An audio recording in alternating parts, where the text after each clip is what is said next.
I hadn't even been back in the state for a full day when I saw the cabins. My name's Vance Ellory, and 2 weeks ago, I inherited my late uncle's ranch out in Pine Hollow.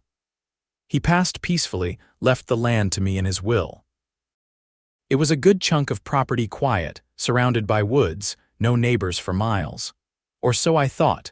The moment I pulled up the gravel road to the main house, I spotted something that made me hit the brakes hard: 3 shiny log cabins sitting on the south end of the property. New construction.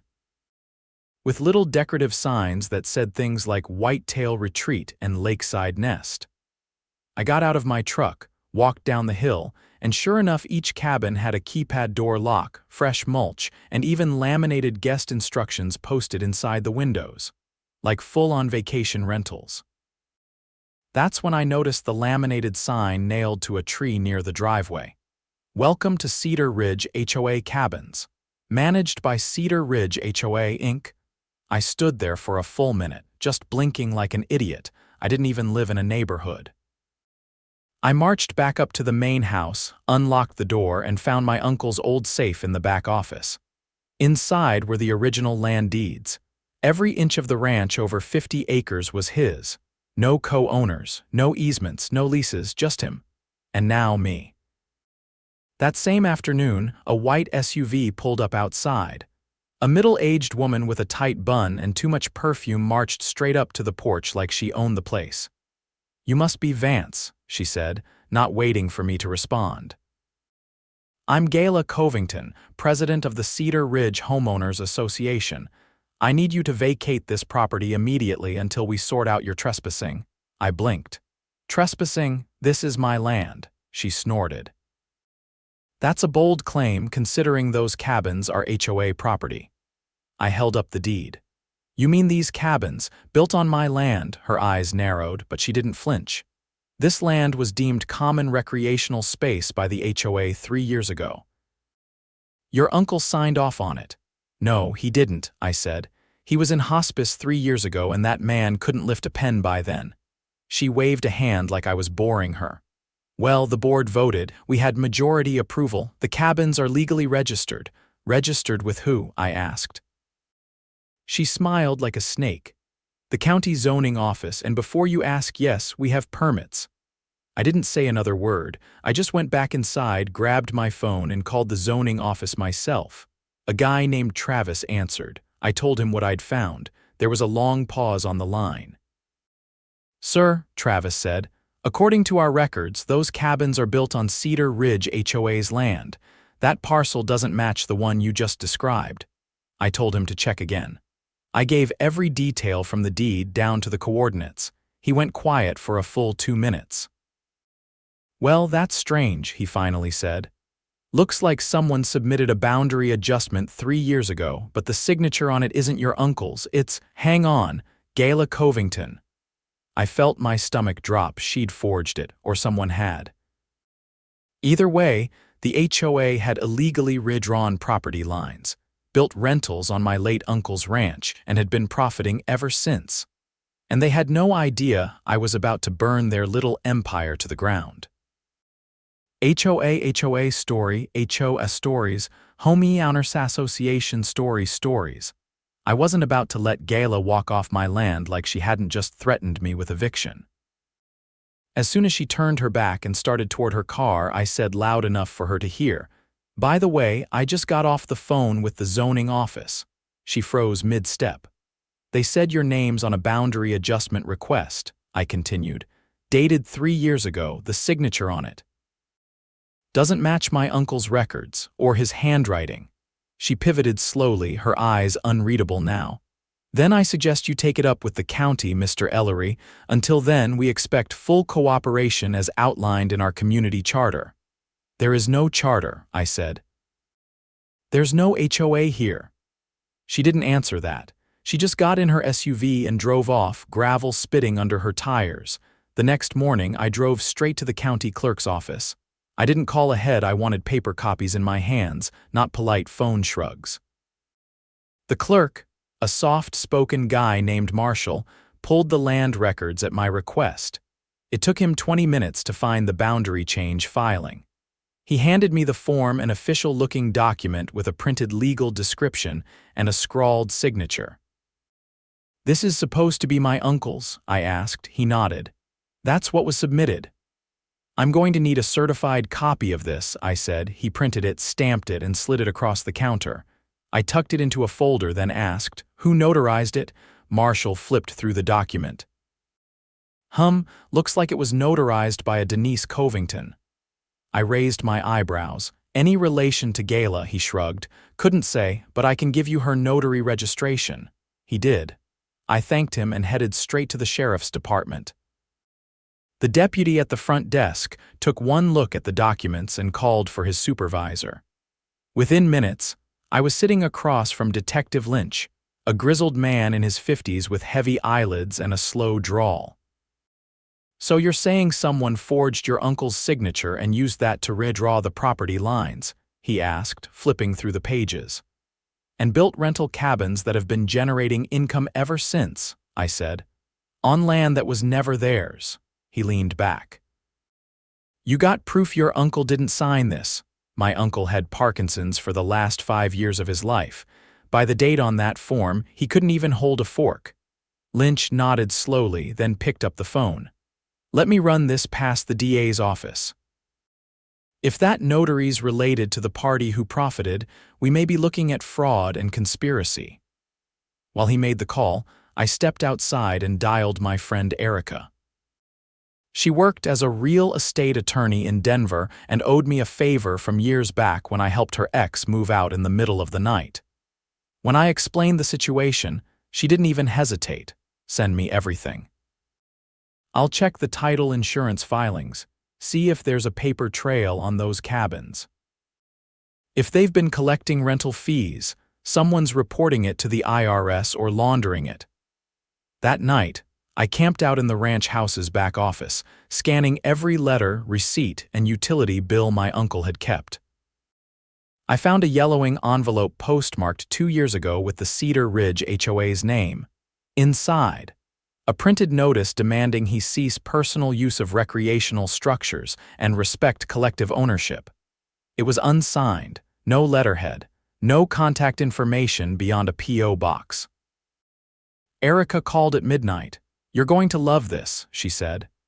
"The cabins are listed under a shell LLC named Pine Haven Management. Guess who the registered agent is? Don't tell me. Gayla Covington. And get this, she started the LLC 4 months after the forged boundary adjustment." I leaned back in my chair, staring at the ceiling fan. "So she redrew the lines, built cabins, rerouted utilities, and funneled profits through a shell company, more or less. And none of this would have been possible without someone in the zoning office either overlooking it or helping. Travis didn't seem like he was in on it. Keep him close, then. You're going to need someone inside when this blows open."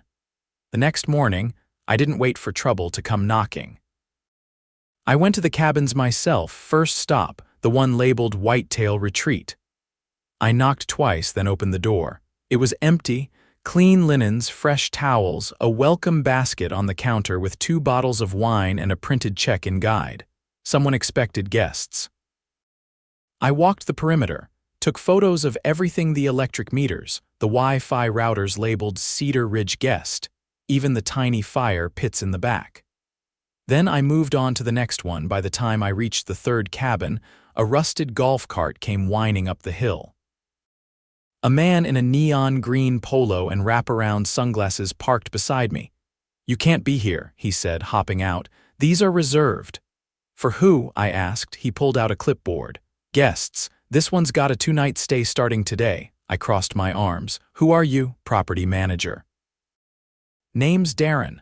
"Who hired you?" He didn't answer right away. "Cedar Ridge HOA. You ever meet the landowner?" He blinked. "Gayla's the landowner?" "No," I said, stepping closer. "I am." He fumbled for his phone, but I was already pulling mine out. "You're going to want to stop accepting bookings. These cabins were built on stolen land, and I've got the deed, the fraud report, and a lawyer on the case." He stepped back. I didn't know anything about that." "Then I suggest you tell your boss to come clean before the sheriff shows up." That afternoon, I returned to the sheriff's office. Detective Lynch looked up from his desk as I walked in. "Just got off the phone with the DA," he said. "They're drafting a warrant for the notary's records. If that signature doesn't match state records, we're moving forward with charges." "Good," I said, "because I just found out she's been profiting off stolen land for over 2 years." He leaned forward. "We're going to need financials. Rental income, bank transfers, anything that shows she personally benefited. I've got a lawyer digging into the LLC, but I can tell you this: there's a guest checking in tonight. If we move now, we can catch them mid-rental." He scratched his chin. "We'll coordinate with zoning. If there's evidence of fraudulent permits, this could escalate." That night, I stayed up documenting everything: photos, time-stamped videos, correspondence from the fake HOA, even screenshots of the rental listings still active on short-term booking platforms. Just before sunrise, Erica sent me an email with a spreadsheet. 2 years of rental income from Pine Haven Management, totaling over $130,000. All routed through a business account under Gayla's name. That was the final piece. By noon, a county inspector, 2 sheriff's deputies, and a zoning officer were parked outside the cabins. I stood beside them with my folder of documents as they taped off the area and posted cease and desist orders on each cabin's door. Gayla showed up 10 minutes later, red-faced and furious. "You have no right," she began. The deputy held up a hand. "Ma'am, step back. This is an active investigation." She turned to me, eyes blazing. "This is harassment." "No," I said, "this is restitution. And you're about to have a very long conversation with the district attorney." She didn't respond. She just stood there, watching as the last cabin door was locked and sealed. For the first time since I'd arrived, she looked uncertain, and I wasn't done yet, not by a long shot. The county prosecutor's office moved quickly once the financial trail was confirmed. Within 48 hours of the shutdown, Gayla Covington was served with a subpoena to appear before the Property Fraud Task Force. But what no one had expected, what even Lynch hadn't predicted, was what came tumbling out when the investigators started tracing the contractor payments tied to the cabin construction. I got the call from Erica while I was in the barn organizing my uncle's old tools. "They found something ugly," she said, her voice clipped. "The LLC Gayla used to funnel rental income. It made payments to a contracting firm that doesn't exist, but the tax ID attached to it is real and it belongs to a man who died 4 years ago." I dropped the wrench I was holding. "You're telling me she used the identity of a dead contractor?" "Not just that. The payments were funneled from the HOA's reserve account, which means she used HOA dues, real residents' money, to cover construction costs on property she didn't own." I paced to the hayloft, trying to process it. "So she stole money from her own neighborhood to build cabins on my land, then funneled the profits through a fake vendor using a dead man's identity. That's felony embezzlement and wire fraud and identity theft." "Good," I said. "Let them bury her with it." But Gayla wasn't going down without a show. The very next day, a man in a blue blazer and loafers showed up on my porch with a clipboard and an oily smile. "Mr. Ellory, I'm here on behalf of Cedar Ridge HOA's legal counsel. We're requesting a formal review of land ownership based on historical plat interpretations." "No," I said, not even pretending to entertain the notion. "You're trespassing. Get off my steps." He gestured to a manila envelope he hadn't yet handed me.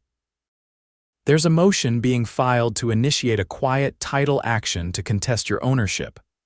I didn't touch the envelope. "That motion will be dead on arrival. Your client defrauded the county, forged a boundary change, and stole from her own neighbors. Unless you want to be part of that fallout, I suggest you stop playing courier." He hesitated, then turned and walked off the porch. I watched him drive back down the hill without a word. I had no intention of opening that envelope. Let the court serve me directly if they had the spine for it. Later that evening, Travis from the zoning office pulled up in an old Ford pickup. He stepped out holding a rolled-up map case and a notepad. "I figured you'd want to see something," he said, spreading the old county maps across my dining table. "This is the original plat from when your uncle bought the land. No HOA anywhere near it, but look, 3 years ago this overlay was submitted. See the extension?" He pointed to a shaded section that wrapped around the bottom of the property like a hook. "That's where the cabins sit," he said. It was slipped into the zoning database after hours. The timestamp on the upload was 2:43 a.m. on a Sunday. Who has access to do that? Only 2 admins. One of them retired last year. The other still works in the office, and I'm not naming names, but I've already reported it. I leaned over the map. "You think Gala bribed someone," he shrugged, "or threatened them. But here's the kicker: this overlay was never filed with the state recorder's office. It's not legally binding. Just a digital ghost. So the cabins were built on nothing but smoke and nerve. Pretty much. But now that the DA's involved, it'll all come out." That night, I stayed up filing an official civil suit. Erica helped draft the complaint: illegal encroachment, fraudulent leasing, unjust enrichment, and quiet title confirmation. We requested a full audit of Cedar Ridge HOA's financials and bank accounts. By the end of the week, the sheriff's office had executed a search warrant on Gala's home. Deputies emerged carrying boxes of documents, a desktop tower, and 2 briefcases. One of the neighbors filmed it and posted it on social media. By morning, the video had over 20,000 views and the comments were brutal.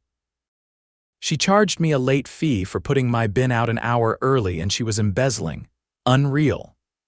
She once told me my front porch chairs weren't aesthetic. Meanwhile, she's running a scam hotel. Can we vote her out?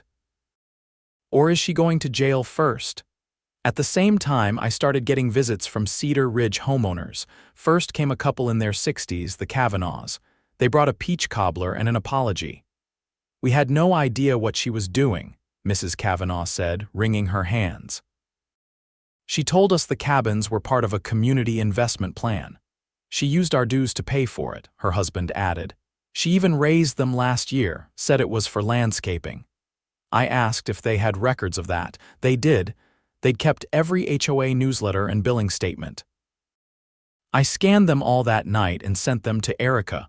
Over the next 4 days, 5 more residents came forward. Most had stories of intimidation, threats of fines, revoked pool access, invasive inspections. One man, a former Marine named Bryce, showed me a letter Gala had sent him after he refused to sign a community petition. "Failure to support neighborhood cohesion will result in reconsideration of your voting privileges," I read aloud. "She tried to strip my vote," Bryce said, "over a petition." That's not leadership. That's a dictator in a pantsuit. The pieces were falling together fast. Erica filed a motion to freeze the HOA's accounts pending a forensic audit.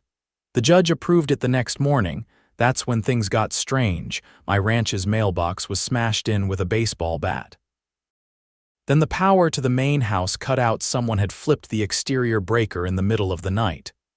On the 3rd night, I caught movement on my trail cam near the cabins.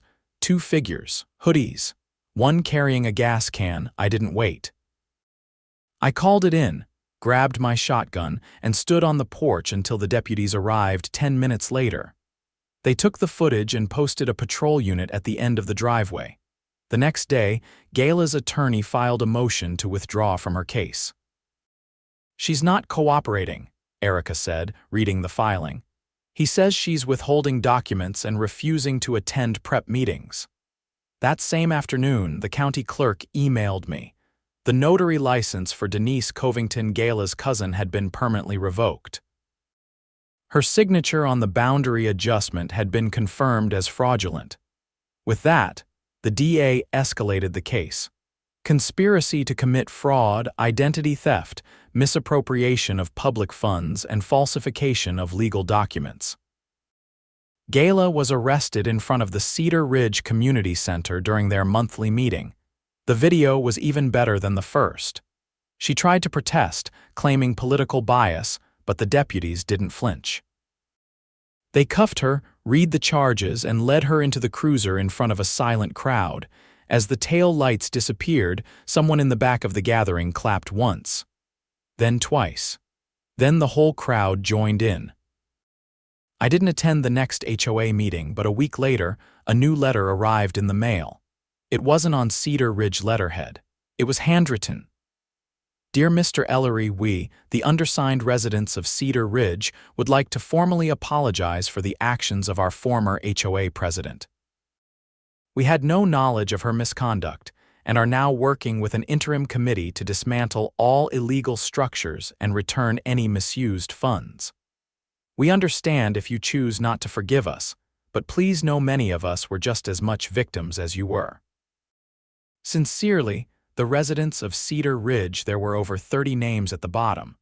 I folded the letter and placed it in my uncle's desk drawer, beside the deed he'd kept all those years. The cabins were leveled 2 weeks later. Volunteers from the neighborhood came to help. Bryce brought his own sledgehammer. I watched from the porch as the last log wall came down and thought about what my uncle would have said if he'd lived to see it, probably something along the lines of, "That's why you don't let snakes run the henhouse," and he'd have been right. 3 weeks after Gala's arrest, the county held a public hearing to address the zoning corruption linked to the forged boundary overlay. It was held in a bland government building with flickering lights and a sagging ceiling tile, but the energy in that room crackled like a live wire. I arrived early, wearing my uncle's old canvas jacket, the one with a stitched patch from a long-defunct cattlemen's association. He'd always said it made people listen closer, and today I needed every edge. Inside, Travis stood near the front, flipping through a binder of parcel maps. He gave a nod when he saw me, but his expression was tight. I took a seat in the second row next to Erica, who had flown in to attend in person. She handed me a sealed envelope. "Affidavit from the handwriting analyst," she whispered. "It's conclusive." The signature wasn't even close to your uncle's. The notary's stamp was expired, 2 by 8 months. The county commissioner called the meeting to order with a hard bang of the gavel, then gestured to a projector screen behind her. "We are here to address multiple discrepancies in Parcel 14G, known locally as the Ellory Ranch. This hearing will determine whether those discrepancies were the result of clerical error or intentional manipulation." No one said a word. Then Travis stepped forward. He laid out everything. The midnight overlay upload, the lack of a corresponding state recording, the discrepancy between the county's GIS system and the official deeds. He brought up the zoning admin who had retired the year before, and mentioned that the login credentials used for the upload had been traced back to that account after retirement. The commissioner leaned forward.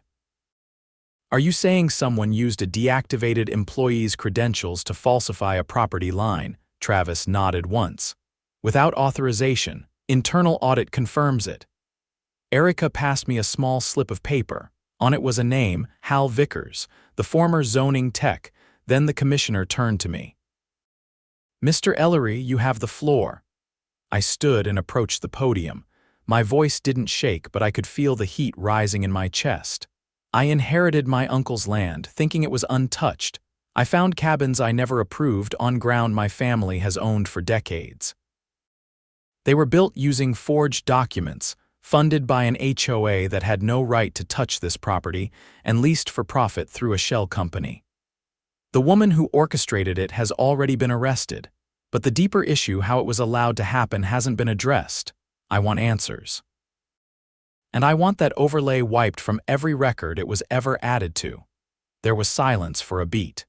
Then the commissioner motioned to the legal counsel seated beside her. He whispered something in her ear, then nodded. "The overlay will be deleted from county zoning maps immediately," she said. "This hearing will be referred to the state attorney general for further investigation into digital record tampering." The room buzzed with quiet murmurs as I stepped down. After the hearing, a man in a brown suit approached me in the parking lot.